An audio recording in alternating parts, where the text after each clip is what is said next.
ভাবুন তো, এমন একটি শক্তি যা আপনাকে ভেতর থেকে পরিবর্তন করে দেবে, এমন একটা জিনিস যা শুধু আপনার শরীরকে নয় আপনার মনকেও রিসার্চ করে দেবে। শুনতে কেমন অবাক লাগছে তাই না? কিন্তু বিশ্বাস করুন, এই শক্তি আপনার মধ্যেই আছে, শুধু এটাকে জাগাতে হবে। এই শক্তির নাম রোজা। হ্যাঁ, এই রোজায় পারে আপনার জীবন বদলে দিতে। আজ আমি এমন কিছু কথা বলবো যা শুনলে আপনার মনে হবে এতদিন এই রোজার আসল রহস্য আপনি জানতেনই না। চলুন দেখি কেন রোজা রাখা একটা ইবাদতই নয়, বরং এটা আপনার বা আমার সবার সুপার পাওয়ার। রোজা রাখলে আসলে আমাদের শরীরের ভেতর কি হয় জানেন?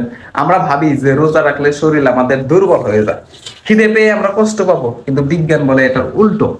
12 ঘন্টা পর আমাদের শরীরে বলে কোথায় খাবার, যেহেতু নতুন খাবার আসছে না, সে নিজে তার পুরনো ময়লা পরিষ্কার করতে শুরু করে। এটা তো আমাদের শরীরের পক্ষে অনেক উপকারী। 16 ঘন্টা পর শরীর তার নিজের অটোফেগিক মোডে ঢুকে যায়। এটা একটা নোবেল পুরস্কার জয়ী প্রক্রিয়া, যেখানে শরীর তার পুরনো অকার্যকর কোষ মেরামত করতে শুরু করে। 24 ঘন্টা পর ব্রেন বুঝতে পারে এখন তার আরো কার্যক্ষম হতে হবে।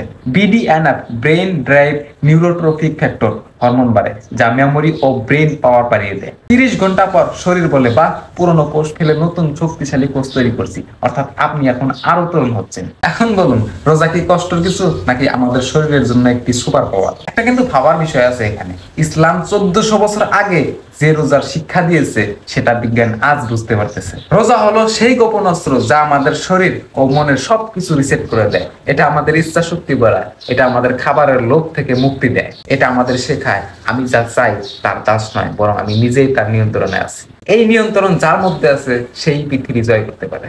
রোজা শুধু খিদে বা তৃষ্ণা দমানোর জন্য নয়, বরং এটা একটা মেডিটেশন, এটা একটা শক্তি যা আপনাকে নতুন মানুষ বানিয়ে দিতে পারে। যারা রোজা রাখেন তারা এই ব্যাপারগুলো একটু লক্ষ্য করবেন, দেখবেন রোজা রাখার পর আপনার মন হালকা লাগে, মন হালকা হয়ে গেছে, দুনিয়ার অনেক সমস্যায় ছোট মনে হয়, চিন্তা পরিষ্কার হয়ে যায়, কারণ শরীরের বিষাক্ত বর্জ্যগুলো দূর হয়ে যায়। এখন ভাবুন, আপনি যদি এই শক্তি প্রতিদিনে কাজে লাগান তাহলে আপনি কতটা উন্নত করতে পারবেন। এখন আমি আপনাকে একটি চ্যালেঞ্জ দিচ্ছি, আগামীকাল রোজা রাখুন এবং নিজেই দেখুন কিভাবে আপনার শরীর ও মন বদলে যায়। রোজা শুধু একটি ধর্মীয় ব্যাপার নয়, এটা একটা লাইফ হ্যাক যা আপনার জীবন পাল্টে দিতে পারে। তাহলে এবার বলুন, আপনি কি সত্যি মন থেকে রোজা রাখতে চান? কমেন্টে লিখে জানাতে বলবেন না। রোজা নিয়ে সবচেয়ে বিস্ময়কর বিষয় আপনার কি মনে হয় সেটাও কমেন্টে বলবেন। আর হ্যাঁ, ভিডিওটি শেয়ার করে সবার মধ্যে ছড়িয়ে দেন। ধন্যবাদ।